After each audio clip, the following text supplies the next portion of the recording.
ما هاد القضيه ديال ما كنخافش، شوف ما ديرش ما تخافش. انا ما كنخافش حتى من شي واحد الا من الله سبحانه وتعالى. وهاد الناس اللي كنهضر عليهم ما عنديش ديك الفكره ديال واحد يسد عليا الباب، بحال بدلت الفكره راه قلتها في الكونفيرونس باش نبدل الفكره بزاف ديال الفنانين وبزاف ديال الناس واخا ما يكونش في الميليو. واحد اللي يقدر كيهبط عليك الريد ويقدر اللي كيرزق واللي كيحيد الرزق هو الله سبحانه وتعالى.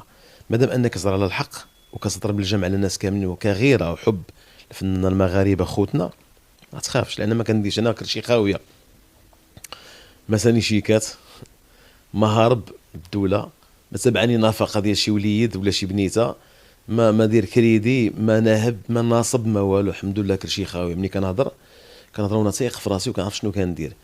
مي الخوف سبحان الله انا من صغري هكذا داير، ماشي ما كنخافش. انا عندي ولا جريء نو، انا كنهضر كوريكت. واحد زائد واحد تساوي اثنان. والنهار اللي غادي نحس براسي ما كنهضرش واحد زائد واحد تساوي اثنان، عرف بان حتى الشعب المغربي الناس اللي كيتبعوني لي فانز ديالي والناس المغاربه غيقول لك هذاك باع الماتش. يعني غادي نبان بان انا بعت الماتش. انا ما عمري نبيع الماتش، انا كنهضر على الحق. والحق راه في هذه البلاد هذه الحق راه سيدنا نصر الله راه كيبغي الحق.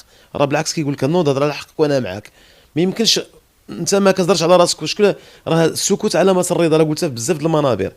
يعني هاد الناس اللي هضرت عليهم راه غير جبدنا لهم شويه الودينات باش ينوضوا شويه يطلقوا كتيفاتهم وينوضوا يخدموا على راسهم وينوضوا يدوا المهام ديالهم اللي اداو عليه القسم.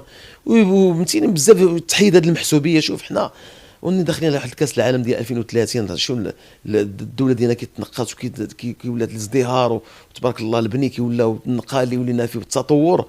وهذا راجع طبعا لسيدنا نصره الله والعائله الملكيه، هما اللي خدامين كما كنقول.